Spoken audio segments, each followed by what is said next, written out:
हिंदी के जो गद्य और पद्य खंड होते हैं, तो सबसे पहले आज इस वीडियो में कोशिश ये रहेगी कि पहले तो गद्य और पद्य दोनों ही कवर हो जाएं, नहीं तो जो पद्य खंड है, भक्ति काल है, इसको हम पूरा करेंगे। तो चलिए फिर वीडियो को शुरू करते हैं। भक्ति काल, ठीक है।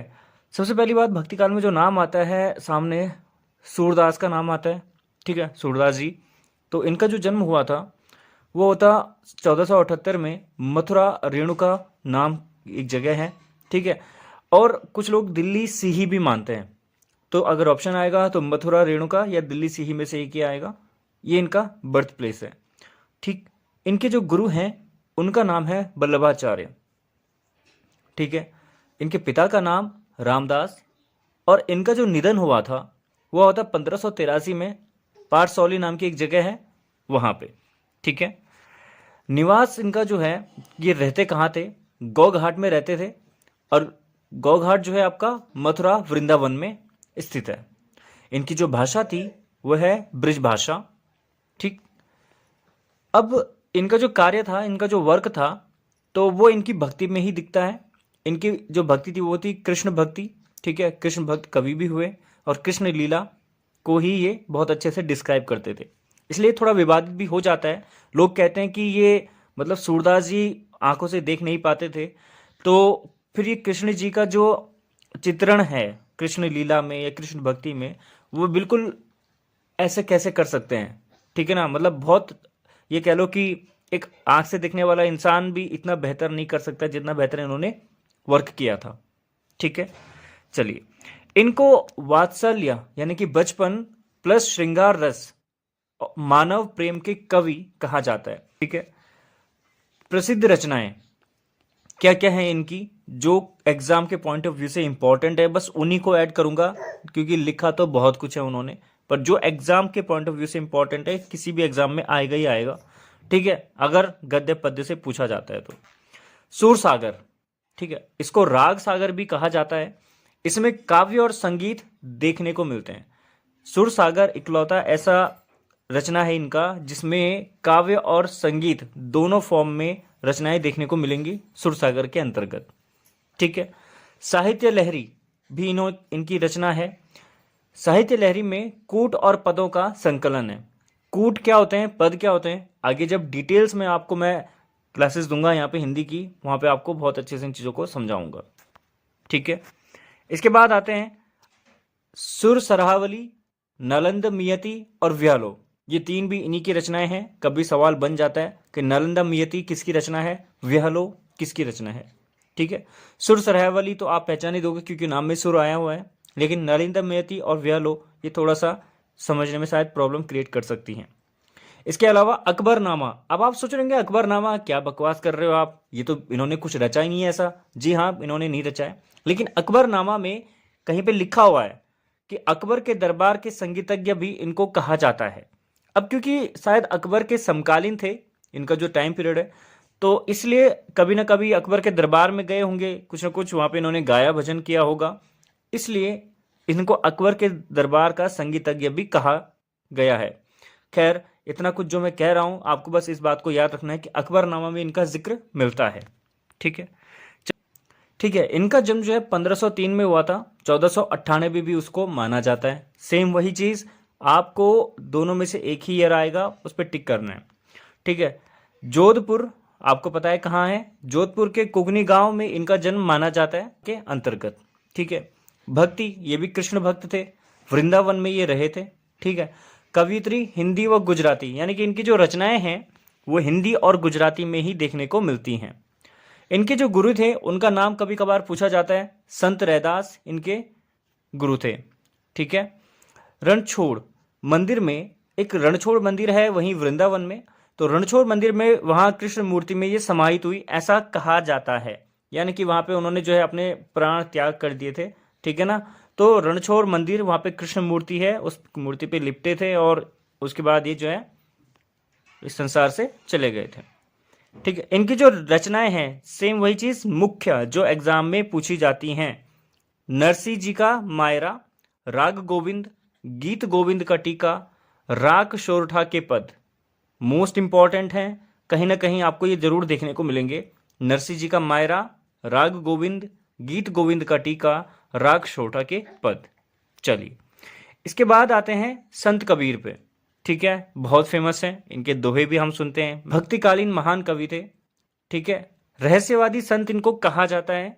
भक्तिकालीन युग से संबंधित थे, निर्गुण शाखा के प्रवर्तक थे, धर्मनिरपेक्ष थे। इनकी रचनाओं से इस बारे में पता चलता है। काशी में इनका जन्म हुआ था, काशी वाराणसी। ठीक है, और वहां पे जो है नीरू और नीमा, दो जनों का नाम आया हुआ है, नीरू और नीमा। तो या तो नीरू दिया जाएगा या नीमा दिया जाएगा। इन्होंने इसका पालन पोषण किया है। और ये जो नीरू नीमा है, ये जुला, उससे जुला मतलब एक कह लो कि कास्ट सिस्टम कह सकते हैं आप, जुला परिवार में इनका जन्म हुआ था। ठीक है ना। ओके, इनकी मृत्यु, अब यहाँ पे मरते लिखा हुआ है तो इसको आप ये मत कहना कि तू हिंदी लिखने में मिस्टेक कर रहा है। देखो ये क्या है ना, मैं आपको लास्ट में एक फोटो ऐड कर दूंगा, तब आप समझ जाओगे कि ऐसा क्यों है। ठीक है, अभी कुछ नहीं कहूंगा, इसके लास्ट में ऐड कर दूंगा। घर में एक्चुअली इन्होंने जो है अपने मतलब देह त्याग की थी। ठीक है, अब वहां पे इनकी मजार है, जिसको समाधि भी बोला जाता है। ठीक है, वहीं पे इनकी समाधि है। इनके गुरु रामानंद थे। ठीक है, चलो भाषा। अब इनकी जो भाषा है उसको सुदुक्कड़ी बोला जाता है। इनकी भाषा को सुदुक्कड़ी बोला जाता है। कभी कभार पूछा कि कबीर जी की जो दोहे हैं वो कौन सी भाषा में है, और वहां पे सुदुक्कड़ी आ जाए तो आप लोग बेहोश मत हो जाइएगा। सुदुक्कड़ी का मतलब है पंचमेल, यानी कि अलग अलग भाषाओं के शब्द इनकी जो है रचनाओं में देखने को मिलते हैं, इसलिए उसे सुदुक्कड़ी कहा जाता है। ठीक है, बीजक। अब इनकी सारी रचनाएं बीजक नाम के ग्रंथ में है।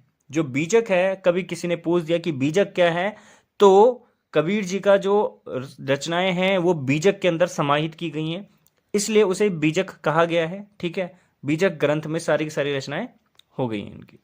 अब ये जो बीजक है ना, इसको भी 3 भागों में बांटा गया है। ठीक है, पहला है सखी, दूसरा है शब्द, और तीसरा है रमैनी। ठीक है, शब्द नहीं है, शब्द ही है। ठीक है, सखी, शब्द और रमैनी। सखी में धर्म उपदेश है, शिक्षा, सिद्धांत। ठीक है, ये दोहे और छोटे के फॉर्म में। सेम वही चीज, दोहे और छोटे क्या होते हैं डिटेल में बताऊंगा आगे जो वीडियोस आएंगी। ठीक है, शब्द। अब शब्द क्या होते हैं,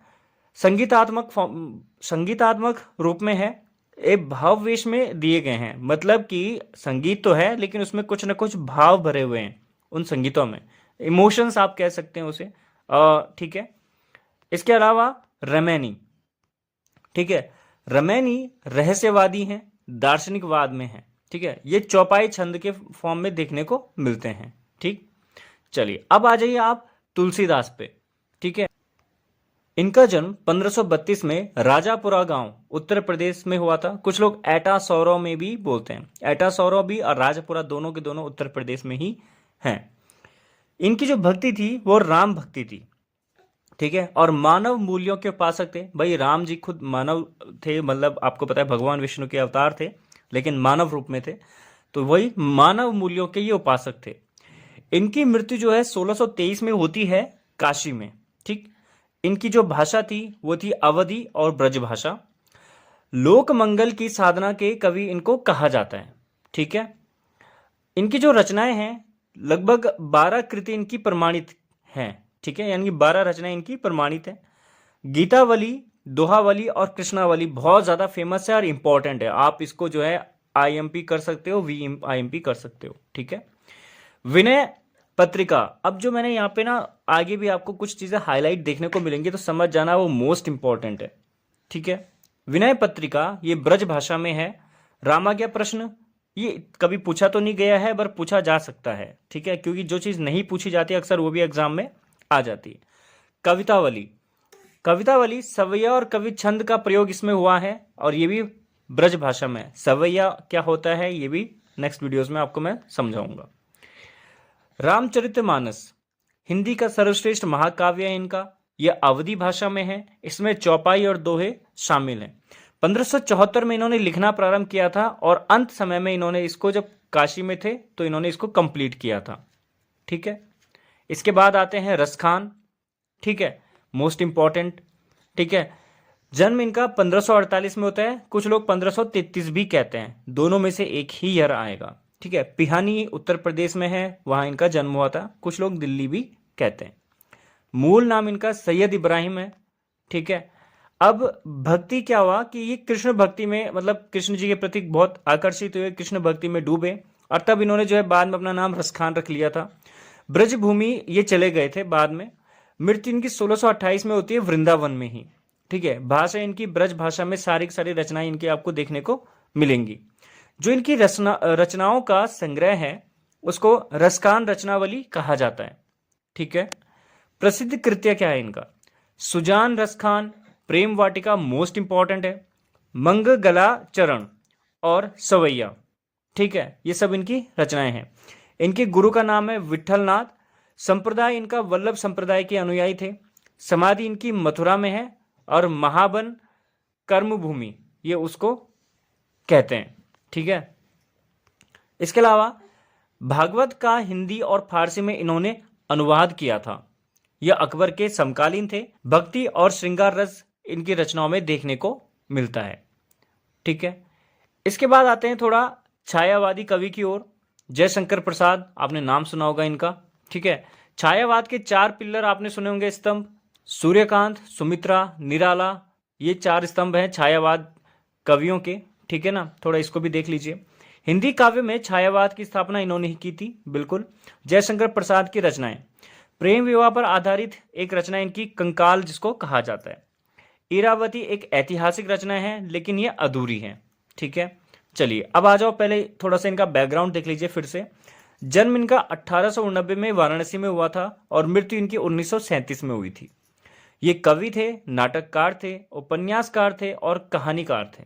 ठीक है, इनकी जो भाषा थी वो ब्रज भाषा से इन्होंने शुरू किए थे, अपने जो लिखने का कार्य शुरू किया था इन्होंने, और लास्ट में खड़ी बोली में इन्होंने अपनी रचनाओं को बनाना शुरू किया था।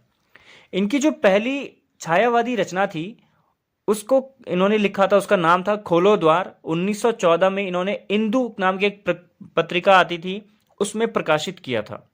ठीक है, इसके अलावा इनको युग प्रवर्तक कवि भी कहा जाता है। ठीक है, चलिए इसके अलावा अब इनकी जो काव्य रचनाएं हैं जरा वो देख लीजिए। कानन कुसुम, महाराणा का महत्व, झरना जो 1918 में आया था, मोस्ट इंपॉर्टेंट है। आंसू, लहर प्रेम पथिक, चित्रधारा, ये बहुत ज्यादा इंपॉर्टेंट है। कामायनी 1935 में आई थी। खड़ी बोली की अद्वितीय महाकाव्य मनु और श्रद्धा के बारे में है। ठीक है, मनु और श्रद्धा के बारे में ये इन्होंने बनाई हुई है कामायनी। हिंदी में ताजमहल का दर्जा इसको दिया गया है और वो इन्होंने ही दिया था। ठीक है ना, इसके लिए इनको पुरस्कार भी दिया गया था, मंगला प्रसाद पारितोषिक पुरस्कार। ठीक है, चलिए कहानी, अब कहानी है जो इनकी वो देख लीजिए। पहली कहानी थी इनकी ग्राम 1912 में, ये भी इंदु में इन्होंने प्रकाशित की थी। ठीक है, आकाशदीप, आंधी, इंद्रजाल, छाया, प्रतिध्वनि, ये सब इनकी कहानियां हैं। गुंडा कहानी बहुत इंपॉर्टेंट है। ठीक है, इस कहानी में ईस्ट इंडिया कंपनी के समय का इन्होंने वर्णन किया है। इसे इन्होंने इंद्रजाल में भी संकलित किया है। ठीक है, इनके जो उपन्यास है वो भी देख लीजिए। कंकाल नागरिक सभ्यता में डिफरेंस को बताता है ये। तितली, इरावती जो है अपूर्ण है जो ऊपर भी आया था और ऐतिहासिक पृष्ठभूमि को ये बताता है। चलिए नाटक देख लीजिए इनके।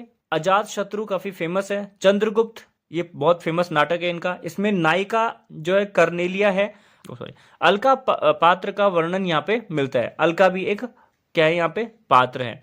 ठीक है, अब ये जो मिस्टेक हो रही है यहाँ पे उसके मैं आपको रीजन बता दूंगा तो लास्ट में ही उसको क्लियर कर देंगे। ठीक है, चलिए इसके अलावा स्कंदगुप्त, ध्रुव सामनी, यह पुनर्लगन की समस्या को बताता है, ये बहुत ज्यादा इंपॉर्टेंट है।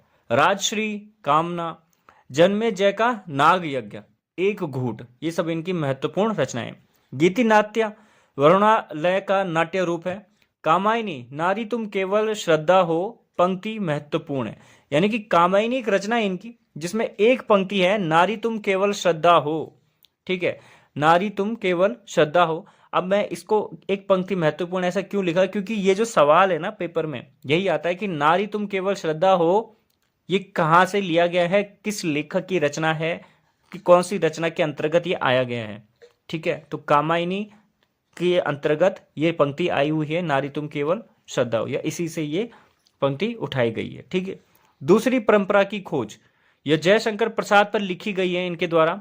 ठीक है, और ना ये जो है नामवार ने लिखी थी। ठीक है ना, मतलब जयशंकर प्रसाद पे जिन्होंने लिखी है वो है नामवर, ठीक है, और दूसरी परंपरा की खोज इसका टाइटल है। इसके बाद आते हैं छायावाद के दूसरे स्तंभ सूर्यकांत त्रिपाठी निराला। 1898 में इनका जन्म होता है बंगाल के मेदिनीपुर महिसादल गांव में। इनकी मृत्यु 1961 में होती है उत्तर प्रदेश में, ठीक है। इनको मुक्त छंद का प्रवर्तक कहा जाता है, ठीक है। मुक्त छंद क्यों? क्योंकि इनकी रचनाओं में छंद ना के बराबर देखने को मिलते हैं, इसलिए इनको मुक्त छंद कहा गया है, ठीक। यह समन्वय मतवाल के संपादन से जुड़े थे और कविता जूही की कली 1916 में इन्होंने रची थी, ठीक है। साहित्य है इनका जो निराला रचनावली के नाम से प्रकाशित हुआ था 8 खंडों में, ठीक है। ये जो जूही की कली यहाँ पे लिखा है मैंने कविता, ये मोस्ट इंपॉर्टेंट है, ये एग्जाम में अक्सर आई हुई है, ठीक है। काव्य, अब इनके जो अन्य काव्य हैं वो देख लीजिए। अनामिका, परिमल, गीतिका, तुलसीदास, कुकुरमुत्ता, बेला, नए पत्ते, अर्चना, आराधना, अनामिका, अनिमा, ठीक है। ये सब इनकी महत्वपूर्ण रचनाएं। एक अनामिका 2 भी लेके आते हैं, ठीक है, जो कि सरोज स्मृति तथा राम की शक्ति पूजा के बारे में है। तो यहीं से ये चीजें ली गई हैं, सरोज स्मृति तथा राम की शक्ति पूजा, ठीक।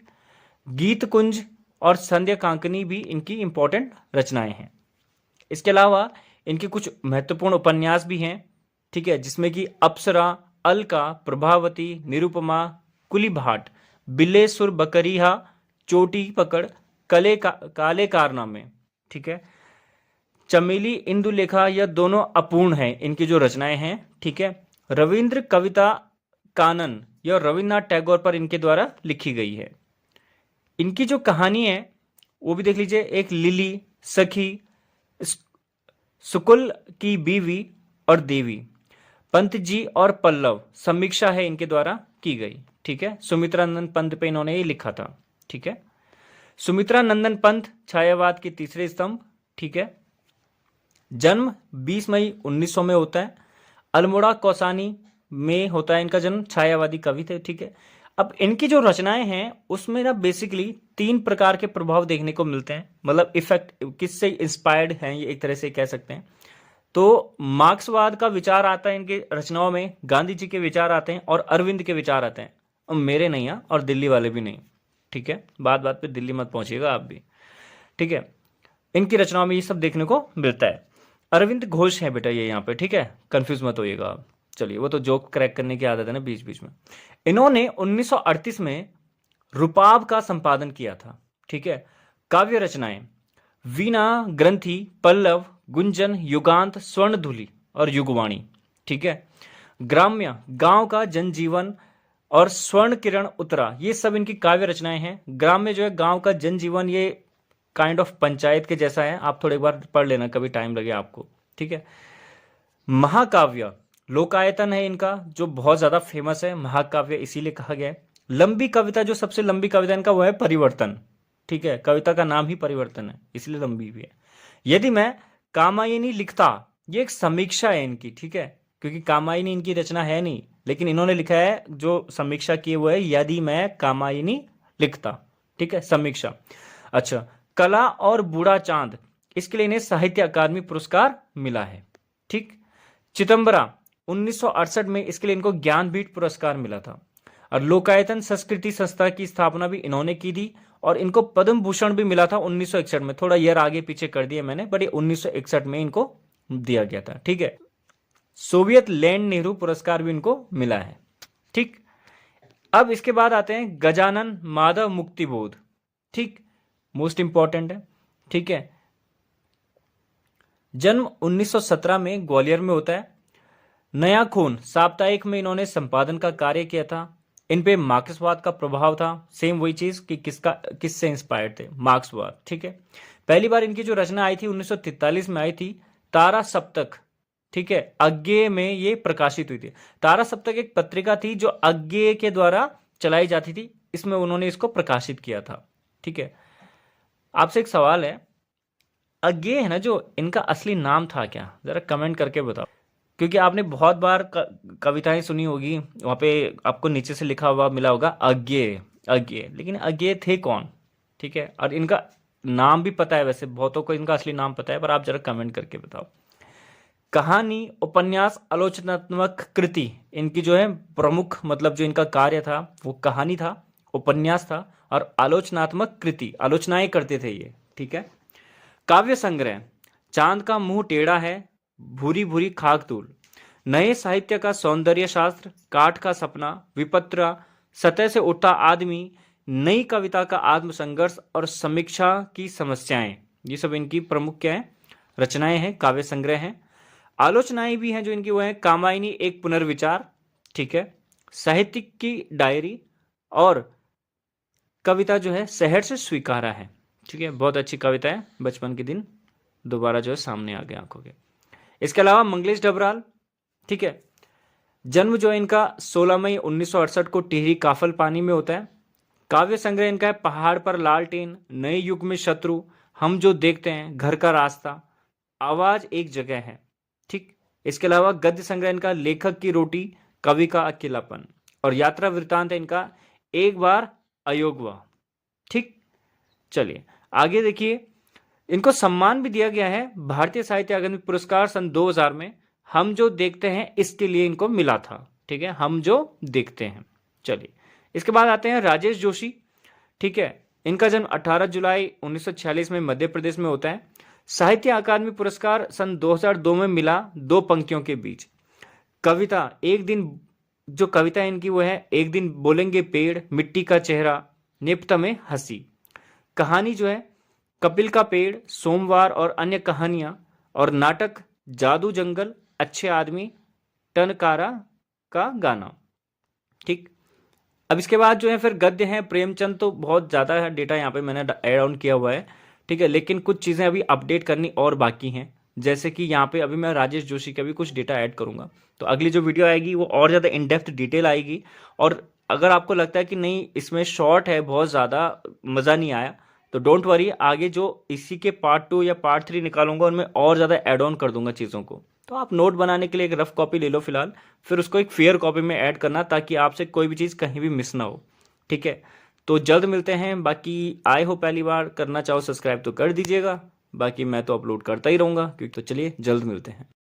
मोटा भाई, आप बोल रहे थे ना कि वो हिंदी की टाइपिंग मिस्टेक्स हैं बहुत ज़्यादा, ये देखो उसका रीज़न ये है, ये लैपटॉप है ना मेरा, ये थोड़ा आजकल नाराज़ हो रखा है मुझसे।